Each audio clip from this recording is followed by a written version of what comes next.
Hello everyone, welcome to English Here.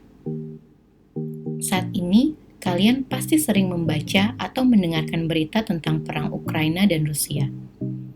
Perang antar kedua negara ini sangat sering diberitakan karena membawa dampak bagi banyak negara.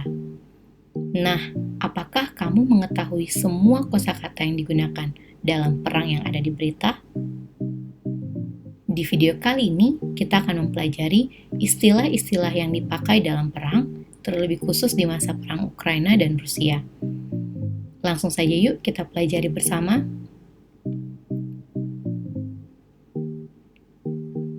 Kita mulai dengan aircraft carrier. Aircraft carrier.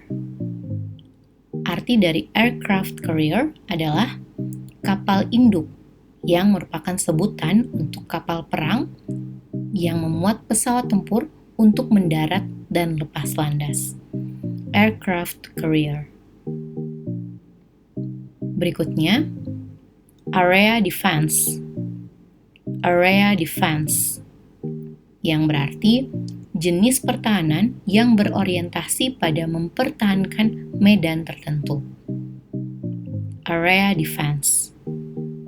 Berikutnya, ammunition dump. Ammunition dump artinya lokasi penyimpanan amunisi dan bahan peledak. Ammunition dump.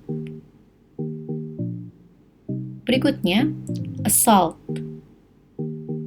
Assault artinya bergegas untuk pertempuran jarak dekat. Untuk apa? Untuk mengusir musuh. Assault. Selanjutnya, anti-guerrilla operation. Anti-guerrilla operation. Ini adalah operasi yang dilakukan terhadap pasukan gerilya. Anti-guerrilla operation. Berikutnya, attack. Attack. Arti pendeknya adalah penyerangan. Nah, attack adalah bentuk aksi tempur ofensif. Ini diarahkan terhadap musuh untuk mengusir musuh dari posisi. Attack. Berikutnya, barrage. Barrage artinya pelindung dari serangan senjata tembakan tidak langsung. Barrage. Selanjutnya, casualty. Casualty. Ini adalah tentara yang meninggal, terluka, atau sakit akibat peperangan atau tindakan militer. Nah, ini bisa personel militer maupun sipil, rakyat biasa. Casualty. Berikutnya, boundaries. Boundaries artinya daerah pertahanan kompi dan batalion. Ini terbatas karena medan pertempuran.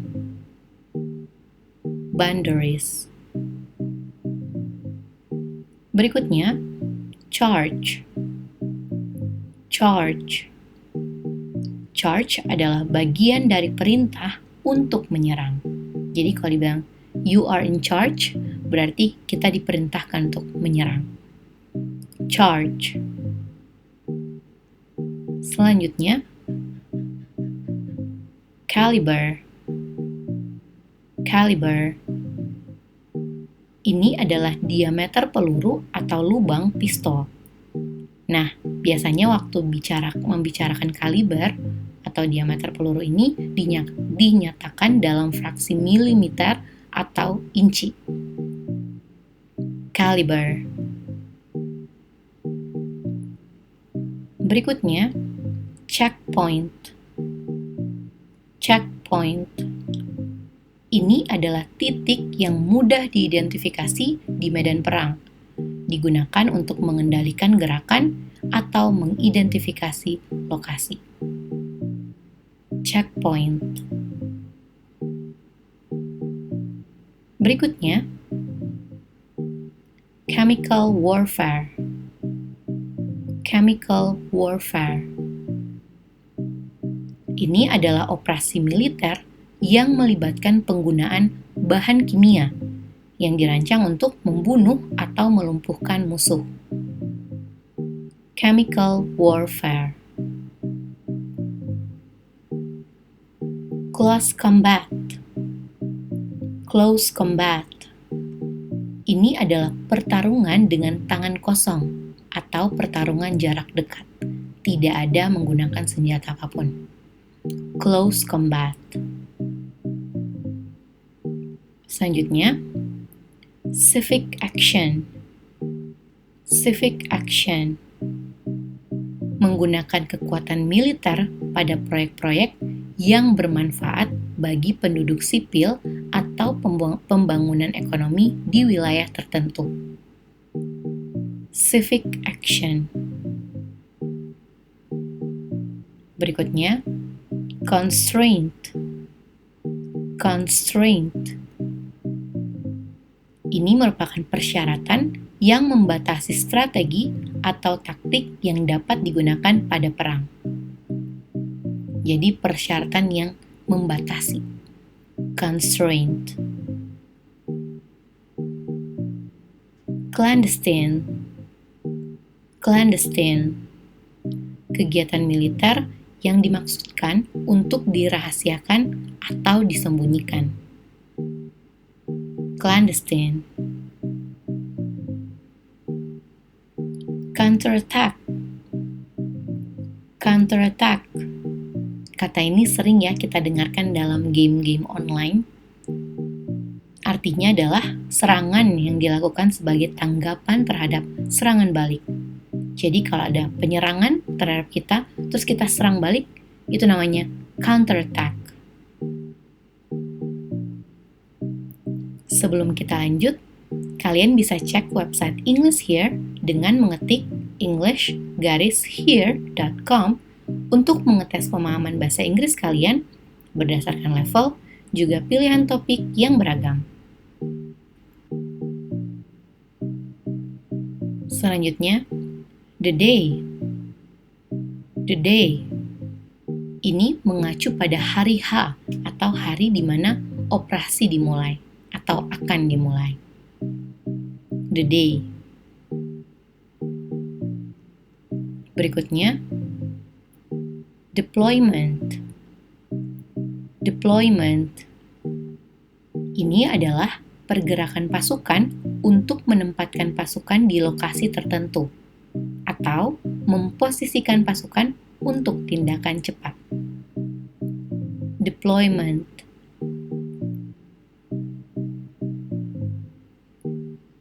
Debarkation.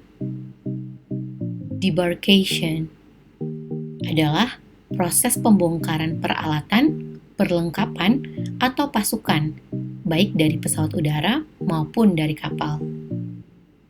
Debarkation. Direct fire. Direct fire. Serangan langsung yang dikirimkan oleh senjata dan ditunjukkan langsung ke sasaran. Direct fire. Decontamination. Decontamination. Ini adalah proses penghilangan jejak agen kimia atau biologis dari seseorang. Ini bisa objek atau area untuk tujuan keamanan. Decontamination.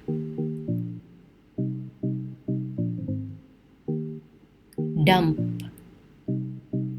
Dump. Lokasi penyimpanan perlengkapan militer seperti peluru atau bahan bakar. Dump. Selanjutnya, ejection. Ejection adalah proses melarikan diri dari pesawat militer melalui kapsul atau set yang didorong. Ejection. Ground zero. Ground zero. Ini adalah titik asal aktivitas kekerasan. Contohnya nih, misalnya kalau ada bom meledak, nah di titik bom meledak kita sebutnya ground zero.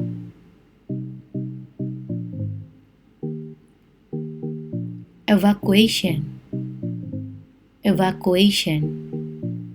Ini adalah pembersihan atau pemindahan personel atau non-kombatan dari suatu daerah. Kalau ada orang yang melakukan perpindahan gitu ya, ini lebih kepada korban biasanya. Nah, melakukan evakuasi. Evacuation. Insurgency. Insurgency. Pemberontakan. Ini dirancang untuk menggulingkan atau melemahkan pemerintah oleh rakyatnya sendiri.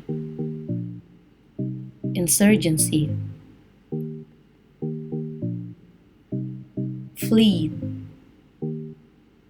Fleet adalah kumpulan pasukan di bawah kendali seorang komandan, mungkin termasuk pasukan, kapal, dan juga pesawat terbang. Fleet.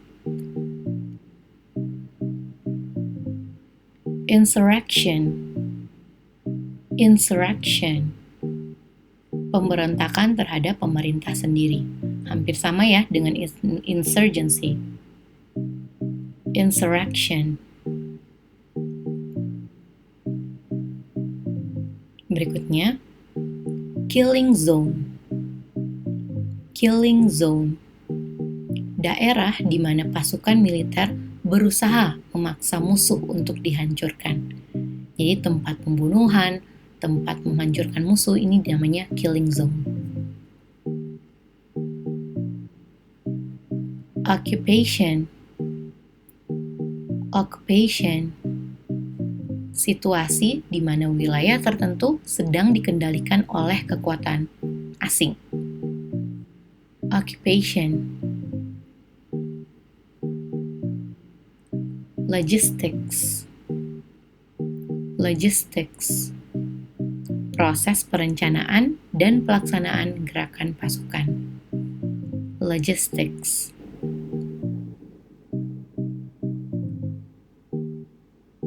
Political warfare. Political warfare. Artinya perang politik. Nah, ini adalah penggunaan semua cara atas perintah suatu negara tanpa perang untuk mencapai tujuan. Political warfare. Obstacle. Obstacle. Penghalang alami atau buatan yang menghalangi atau menghentikan pergerakan unit militer. Obstacle. Revolt. Revolt. Meninggalkan kesetiaan atau mengambil tindakan terhadap pemerintah atau kekuatan otoritas lainnya. Revolt. That's it.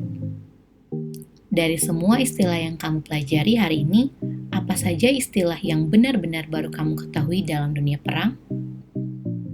Tulis jawabanmu di kolom komentar. Jawaban-jawaban di kolom komentar akan mendapatkan salah satu series buku Everyday dari English Here.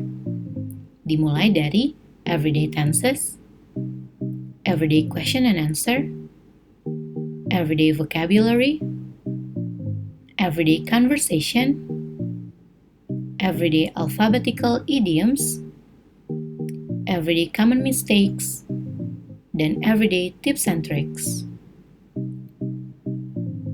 Klik video di sini untuk belajar tentang topik bahasa Inggris lainnya. Yuk belajar bahasa Inggris.